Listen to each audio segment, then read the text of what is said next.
Welcome to Board Game Casual. In this video, I'm recapping the games my friends and I played at Board Game Casual Con Summer 2025, and then I'll share how each of us ranked the games we played. Now, BGC Con isn't a real public convention. I'm taking a page from the Board Game Hot Takes podcast and am using it as a fun nickname for when I get together for a weekend with a couple of my best gamer friends from out of town. This is the same group from the last video, 4 friends rank 5 games over an epic weekend of gaming. This visit was even more epic, because this weekend we got in a total of 7 games, plus part of a small bonus one which I'll talk a little more about later on. All 7 games were new first-time plays for Andy and David, and 3 of the 7 were new to me and Kathleen. Overall, the games were great. We had a blast, though some of us liked some games a little better than others. Just to recap, at the table were myself, my girlfriend Kathleen, my buddy Andy, and my buddy David. Let's start with talking through the games we played in the order that we played them. My buddies arrived around noon on Saturday, and the first game we played is a game I've been itching to try, and I thought this would make for a great warm-up game, Disgraced House. Disgraced House is a little trick-taking game I picked up at Game Market West a few months back. What makes this game unique is that it's a suitless trick-taking game. The cards don't have any suits, but they are double-sided. By default, you play the black side. But you can spend a fate token when you play a card to play the red side instead, which is a really fun twist and a nice way to squeak out of a tight spot when you're in a pinch. There are also ally and advisor cards that you can play which give you instant or ongoing effects. In fact, the first choice you'll make at the beginning of the round is whether to keep the ones you're dealt or discard those cards for fate tokens. Tricks are played with the highest card winning the trick, except for the last round. In the last round, the person who played the highest card is out. They're disgraced and score no points. All other players score points based on the value of the card they've played. So it's this fun balance of not wanting to play too high a card that you're the highest, but the higher card you play, the more points you can score. This game was quite the surprise and a ton of fun. I figured Andy would like it since he loves trick-taking games, having grown up in the Midwest. We actually played 2 games back to back because everyone was enjoying it so much. Definitely stay tuned for a dedicated Disgraced House review on the channel. The second game we played on Saturday afternoon was Knarr, or Knarr. This was one of my top 5 games I came into the year wanting to play most, and I was really excited to try it with this group of friends. This was another game that everyone enjoyed so much, we immediately played 2 games back to back. Knarr is a little light to medium weight competitive engine building game where you're taking on the role of Viking clan leaders. On your turn, you're either going to be playing a Viking card from your hand onto your tableau, activating the entire column of cards in that color, gaining you the benefits and resources from each one, and then drawing another card from the market space dictated by the card you played. Or you're going to spend Viking cards from your tableau to take the Explore action, buying location cards that you add to the top of your player board, increasing your trade benefits. In either case, you're going to have the option to do some trading for rewards, including recruit tokens, which act like a type of wild token that can be used in multiple ways to help you mitigate recruiting or spending. This is a fast-paced race to 40 victory points with turns that are quick and snappy. It's easy to teach and learn, but full of fun choices, crunchy decisions, and with multiple paths to victory. Once again, stay tuned for a full review of Knarr on the channel as well. I had so much fun with this game. Now, technically at this point, we got in a few turns and a partial teach of Lorcana, Disney's big collectible trading card game. And because this was only a partial play, I'm not counting this game in the rankings. Andy's gotten really into Lorcana lately, and he was gracious enough to put together 4 different decks and bring them with him on the plane so that this crew could play together. I personally keep an arm's distance away from TCGs and CCGs because I know they get addictive and expensive really quick, but I've played a bit of Lorcana online, so I know the basics in how to play. This was a totally new world for David and Kathleen, though. Neither of them are familiar with Lorcana, much less any other CCGs like Magic the Gathering. Just the concept of tapping a card to use it was totally new to them. So the teach was a bit rough. There's a lot to take in with a lot of unique text-heavy cards, and everyone had a completely different deck. In my opinion, a big part of the game is figuring out your own strategy and putting together your own deck. So it's especially tricky to learn when you're handed a deck you're not familiar with. On top of that, we were crunched for time and had to cut things short in order to make our dinner reservation. During dinner, along with great food and some delicious cocktails, we decided that since Lorcana was feeling a bit overwhelming and there were so many other games still to be played, rather than continuing with it, we just moved to the next game when we got back. This is also why I'm not including Lorcana in the rankings, since we didn't get enough full play. For what it's worth, I think the next time around, the move would be to start with some really basic small decks, maybe where we all have the same cards, and get the table familiar with the fundamentals first, then slowly start to work up to the more advanced cards and strategies. Because overall, it's not that complex of a game, there's just a lot of new concepts if you're not familiar with that world. After dinner, we came back to the house and played Furnace. This is a game I've owned for a while. Kathleen and I have played it a while back, and I purposely put this one on the itinerary because of how much this particular crew liked It's a Wonderful World in our last meetup. While the two games are very distinct from each other, they also share a lot in common. They're both engine building games where you're gaining cards for your tableau and you're making this decision of whether I want to draft a card for its production ability or do I simply want its resources instead. Personally, I prefer Furnace to It's a Wonderful World. Rather than card drafting, Furnace has this really interesting auction phase. Each player has 4 tokens ranging from 1 to 4, and players are going to be bidding on a market of cards by placing one of their tokens on a given card. The person who placed the highest token on the card wins the card. But the cool part is that any other players who placed a token on that card get the number of resources or actions at the top of the card, multiplied by the value of their token. So in some cases, you might be placing bids hoping that someone will outbid you. I might be putting my 2 token on a card with 2 coal at the top, hoping that someone places a higher bid so I can get 4 coal tokens. Yet if no one outbids me, I have to be ready to accept that card into my tableau. So there's a lot of fun, a lot of strategy, and a lot of gamesmanship that happens here.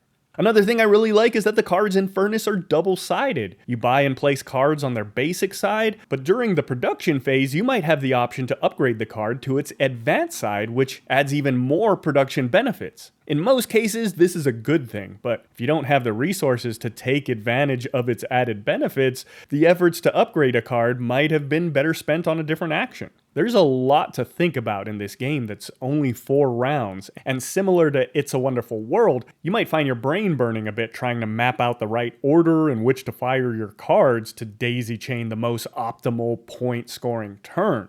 But it's a ton of fun. Now, the last late night game we play on Saturdays is always in a tough spot to be given a fair shake. By this point, it's been a full night of drinking, people are a bit spent, especially for learning new rules, yet we're always unified in getting in one more game before bed. And to be fair, we were all patting ourselves on the back for not drinking as much as we normally do, forgoing the late night chocolate martinis this time around. But at the same time, during the course of the day, we took several small breaks for tequila tastings and margaritas and, of course, even more cocktails at dinner. I planned ahead and was hoping the perfect game for this situation would be Robot Quest Arena. It's a deck builder, which everyone here is used to, and therefore it's easy to learn. It's not really the brain burner of resource balancing and efficiency that the last few games were, and instead, just an every man for themselves beat-em-up skirmish game. I also thought Andy and David would like this one given their affinity for skirmish-type video games. I really like Robot Quest Arena. It was number 5 in my top 10 new to me games of 2024, and I've got a dedicated review if you're interested in hearing more about the game and my thoughts in detail. Unfortunately, I think because of the late night circumstances, just like Runestones did the last time around, Robot Quest Arena once again fell a little flatter than I had hoped. It was fun, but not the best play of what is really a great game. I'm eager to give this one a fair shake with another play. I think this would be one of my leading choices for a warm-up game, especially now that everyone knows how to play in the next Board Game Casual Con. The next morning, on Sunday, we made some breakfast, chatted about the games we played the previous day, and once again patted ourselves on the back for not going too overboard since none of us were feeling as hungover as we have in previous game weekends. The first game I had lined up for us to play on day 2 was River of Gold. Kathleen and I were fortunate enough to be coming off of our first play of this game with some other friends from the previous weekend. Shout out to Brandon and Stephanie. And since the rules were still fresh in my head, I knew I could teach this one pretty easily. River of Gold is a fantastic looking game. There were a lot of oohs and ahs around the table when pulling out the box and the gold-leafed board. It's also a physically big game, so I definitely pulled out the bigger game mat for this one. Now, this is going to sound like a disservice, so hardcore gamers, you can plug your ears here. River of Gold is like a good version of Monopoly. I mean this as a compliment in every way possible. This game is fantastic and what Monopoly wishes it could be. This is a fast-paced, competitive, Euro-y dice rolling and engine building game themed with the legend of the 5 rings. Ultimately, your turn is guided by rolling a die, but you have so many choices on what action you want to take based on that die roll. You can move one of your ships down the river collecting resources from the ports, and you have 2 different ships to choose from. You could build a port of your own, which means you collect a passive reward every time your or another player's ship lands on that space. Or you can fulfill one of your secret contracts, matching that die roll for points, influence, and other possible upgrades and bonuses. And on top of that, if you really aren't happy with any of those choices, you can spend Divine Favor to alter your die in one direction or the other. The game gives you so many choices and so many fun things to do, and yet turns are quick and snappy. The game moves at a really good pace, and there are so many ways to strategize and find your own path to victory. I'm really excited to do a full review of this game as well, where I can go into much more details, so stay tuned for that on the channel. Or if you're currently watching this video sometime in the future, hey, maybe that review video's out on the channel now. The next game we played was another new one I've been itching to get to the table, Vale of Eternity. Among other things, I've heard this game referred to as a TCG in a box, and given Andy's latest obsession with Lorcana, I thought he might enjoy this one. I also thought David and Kathleen might like this one, being that it's another twist on drafting and engine building. I really like this game. In Vale of Eternity, cards are laid out next to this 5-sided board based on their color or card type. Players are going to use their 2 chunky tokens to do a snake draft, meaning players draft a card in turn order, then the last person immediately gets to draft their second card, and the draft continues in reverse order. And like a lot of these games, you can choose to take a card into your hands or trash the card for a specified amount of currency tokens as dictated by the board. What makes this game unique is that you can only hold up to a maximum of 4 currency tokens, regardless of the value, and there's no change in this game. So if you want to play a card that costs 1 to play, but you only have a couple of 6 tokens, you're going to have to spend that 6 token to play your 1 card. The maximum number of cards you can play in your tableau is determined by the round number. So in round 1, players can only have 1 card in their tableau. In round 2, they can have a maximum of 2 cards, etc., etc. And the cost to remove a card from your tableau is also equal to the round number. So it gets more expensive later on to free up valuable space. Every card in this game is different, and they have a variety of instant effects, permanent effects, and effects during the resolution phase. Other than the time needed for everyone to read through the cards when they initially come out into the market, which admittedly is a little clunky since each has unique text and they're all facing different directions, the gameplay itself is really snappy. While you have a lot of great decisions to make, everything is pretty straightforward, and there isn't this huge cognitive load or fear of analysis paralysis that can sometimes happen in other engine building games. Also, shout out to the chunky wooden tokens here, especially the taller scoring tokens. Playing so many games where the scoring tokens were small and flat, these taller ones were a welcome change of pace. The last game we played to finish off the weekend that we picked from the shelf was Flamecraft. Neither Andy or David had played this one before, and earlier, Andy had expressed an interest in playing it. Flamecraft is certainly no stranger to the channel. I've talked about it in a few videos now, and it of course made my top 10 new to me games of 2024 list. This is a fun little worker placement game. Visit a shop, gain some resources, place some cards, take some bonus actions, and the shops get more powerful and more beneficial for the next visits as a result. It's pretty easy to teach and learn, full of fun choices, but plays at a really great pace and doesn't overstay its welcome. The art and the humorous pun-named shops are always a hit with anyone I introduce it to. Admittedly, this play really surprised me, as many times as I've played this game, there were still a few advanced shops that came out which I'd never seen before, especially in this particular combination, and it really changed my strategy this time around. So it just goes to show how much variation there is from game to game.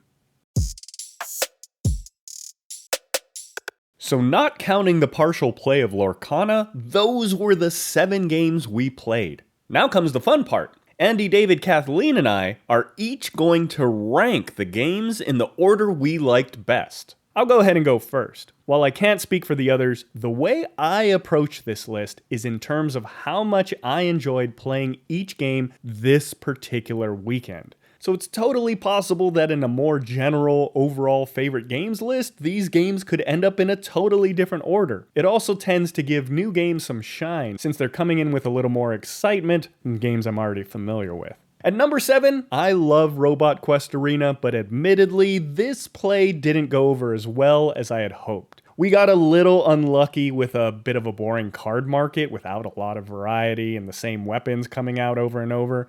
And of course, the tired, late-night drunken teach put it in a tough spot.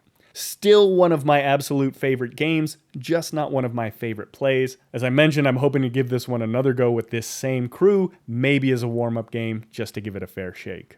I kept going back and forth on how to order these next 2 games, and at number 6, I'm putting Flamecraft. Candidly, as excited as I was for my friends to play this game for the first time, I know Andy wanted to, and I knew David would love the art, it probably was the game I was least excited to play going into it. Just because I feel like I've been playing a lot of Flamecraft lately. But the fact that this game can continue to surprise me with combinations of shops I've never seen before, and how much that opens up different strategies, really speaks to how good a game it is, and I ended up having a ton of fun playing it. I'm giving the slight edge, however, to our play of Furnace, putting it at number 5. It's been ages since I played Furnace, and I was so glad to have an excuse to finally get this one to the table again. I really like that auction system. I like how you can upgrade the cards in your tableau, even though I probably wasted a few resources on upgrading cards that didn't help me in the end. And as I mentioned, I personally would rather play Furnace than It's a Wonderful World. Though I think I'm probably the only person at the table that feels this way. My number 4 is Vale of Eternity. I really like this game. I think I'm probably the person that liked it most among us. It was super easy to learn and teach. I always like a good snake draft.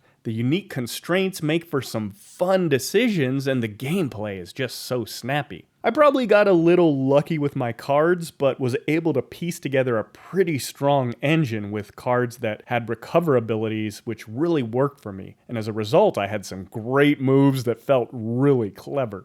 Everyone having to read each of the cards before bidding is a bit clunky, but at least right now, I probably would want to reach for this game over Furnace or It's a Wonderful World if I want to scratch the engine building itch. There's a decent chance this game could end up on my top new to me games list this year. Coming in at number 3, what a surprise with how much fun this little game was. Disgraced House. I'm not necessarily good at trick-taking games, but I really enjoy them. It's a simple game to learn, but with a good amount of meat there. At the same time, it doesn't feel overly punishing. I never feel totally stuck or like I'm kicking myself for making a really dumb move, especially with that fate token mechanism to flip a card, and it just plays so quick.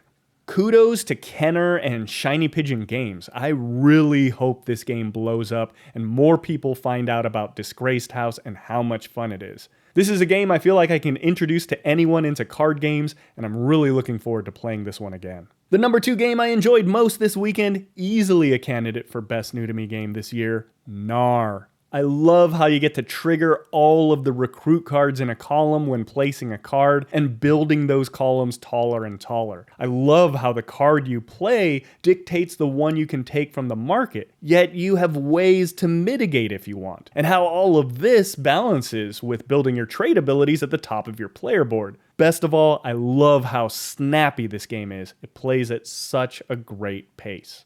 And finally, number 1 on the list, River of Gold. This is a great game. Again, easily a candidate for best new to me games of this year. The fact that your die roll points you towards your action on your turn, but you have so many choices on how to use that die roll, and even opportunities to change that die roll, it makes for the perfect amount of player agency without feeling overwhelming or leading to analysis paralysis. The way you end your turn by rolling your die for your next turn is also really clever because it allows you to plan out your next turn while other people are taking theirs. So the game is just really snappy. Take an action, roll the die. Take an action, roll the die. I love games that allow you to gain passive resources or income on other people's turn, especially when we both benefit. They get something for landing on my port, and I get a bonus as well. And there are so many ways to strategize and so many different pathways to victory.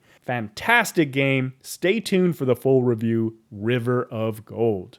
So that's how I rank my games, with River of Gold being at the top of the list. Now let's see Kathleen's rankings. Kathleen is also putting Robot Quest Arena in her number 7 spot. She says, "The robots were fun to stomp and clunk around on the board, but this game felt very silly to me. One thing it has going for it is that everyone has to attack everyone, so you can't take anything personally. And it was fun to literally move in front of a friend, punch him in the face, and then run away." At number 6, Kathleen has Disgraced House. I really enjoyed the theme, but being the trick-taking game that it is, I felt like I needed to be paying more attention and counting cards rather than planning for my next turn. And those types of games don't grasp me as much. Plus, it can be very dependent on the hands you're dealt. I had 2 solid hands at the start of the game before I understood how to play, and I wasted them. In general, I typically don't enjoy games resembling poker, and this felt pokery to me. But neat theme and art, and I did enjoy the ability to pay to rotate your cards to a different value.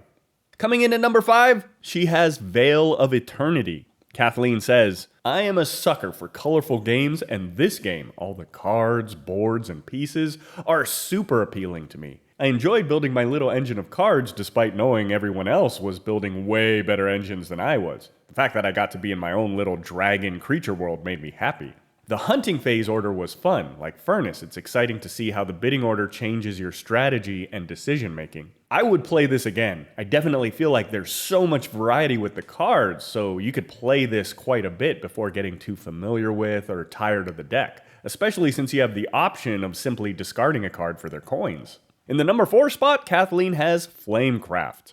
I love revealing the cards and shops in Flamecraft. The names are so cleverly assigned, plus every piece has its place. Special dragons, shops, coins, everything. It all comes together on the game mat. The first time I played this, I recall being confused on when dragons were triggered, but after some playthroughs, it became much smoother, and the player cards are extremely helpful for me to remember the order of steps and optional actions. Yay for player cards! The fact that I can have multiple strategies in this game is awesome, and I can get lost in them and still enjoy what I'm doing. The special dragons provide benefits during or at the end of the game, while you can collect points during general play. This game gives me a really good balance of possible actions while helping me to never feel stuck.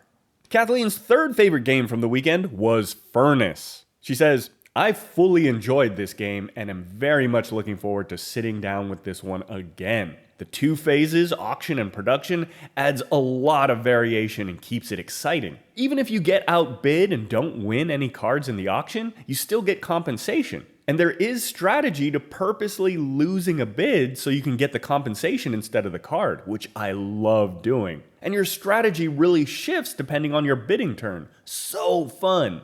The production phase provided me with a lot of engine building opportunities, making it fun to go through my cards and actions. Even if my engine wasn't as prosperous as others, I was still proud of what I built and happily triggering everything.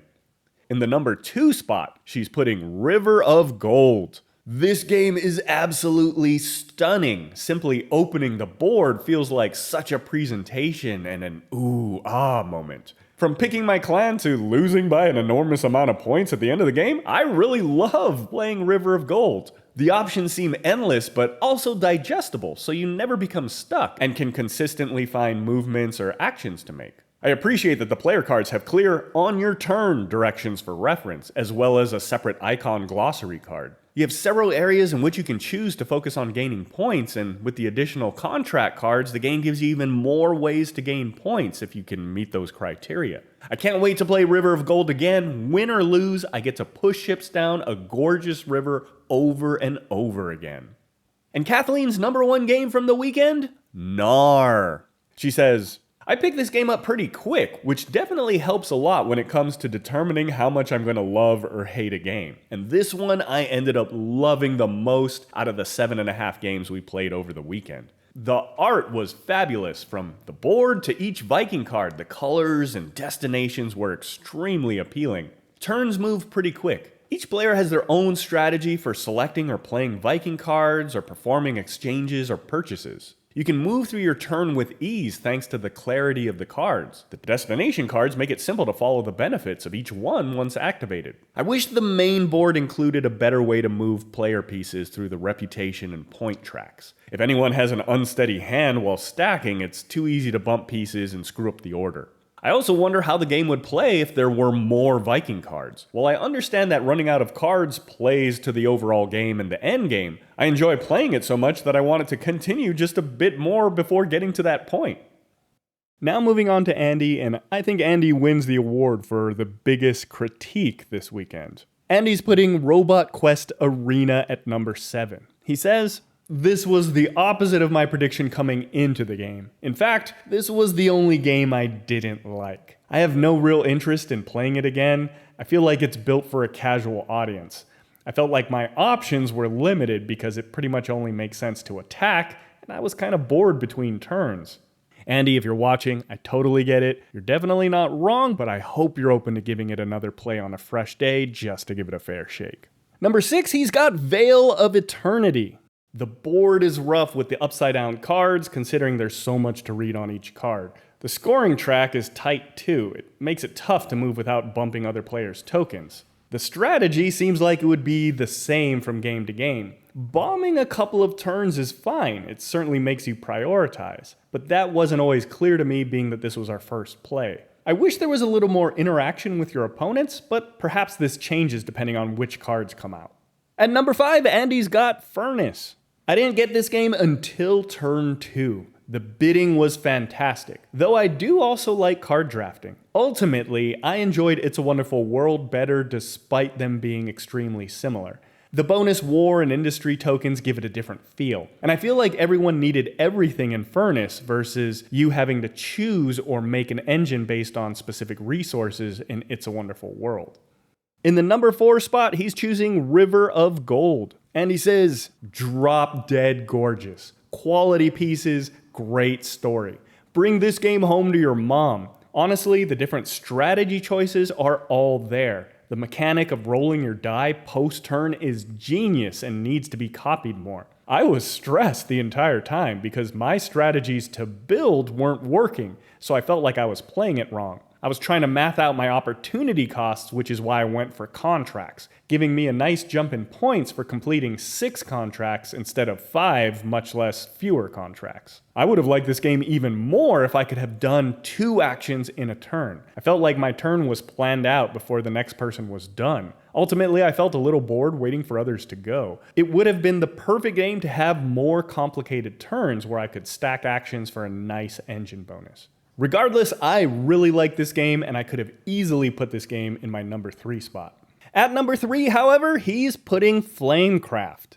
This game was a delight. The cute dragons, the shops with the endless choices and surprise powers. I like that it wasn't easy to see other players' strategies and block them. I sort of prefer a game where I can focus on my game and not get knocked down. I actually see this game as a gateway to bring casual gamers into a more advanced world of board games. I knocked it down a peg because I'm not sure about its replayability. I could be totally wrong, but I'm thinking that despite the many options, there could be an obvious strategy to win.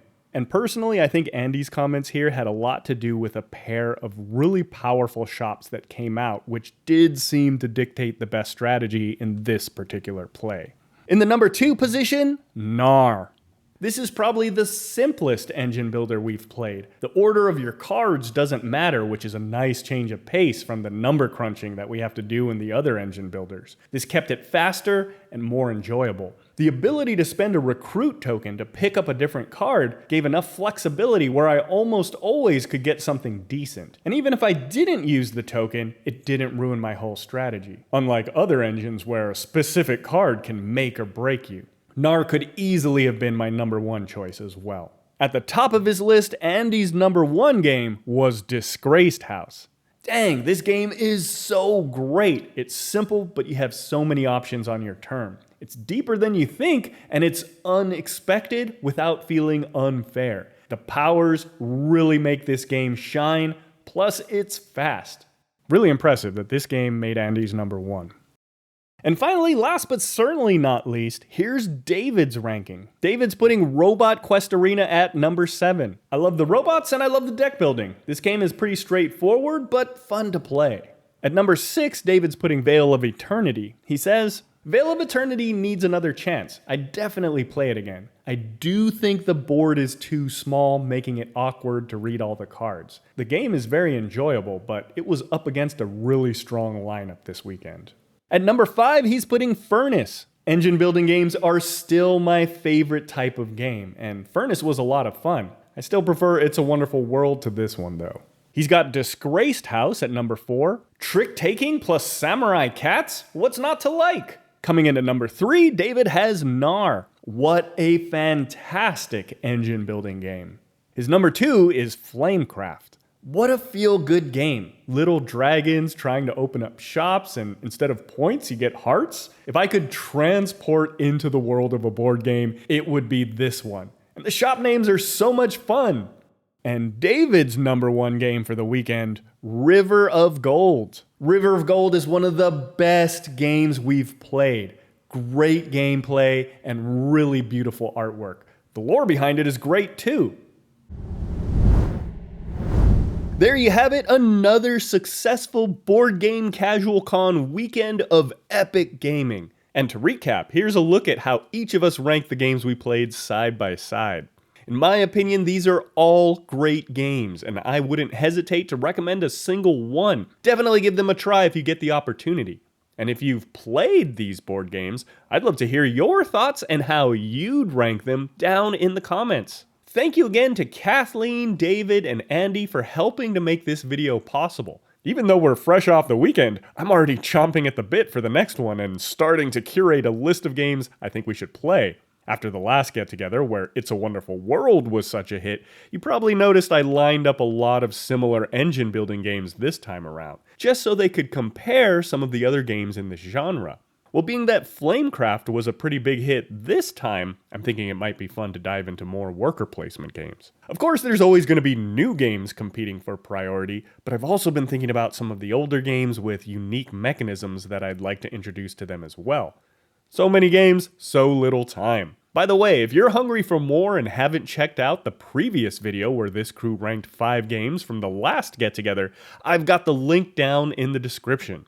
That's going to do it for this episode. As always, thank you so much for watching, thank you for liking and subscribing, and I'll see you next time here on Board Game Casual.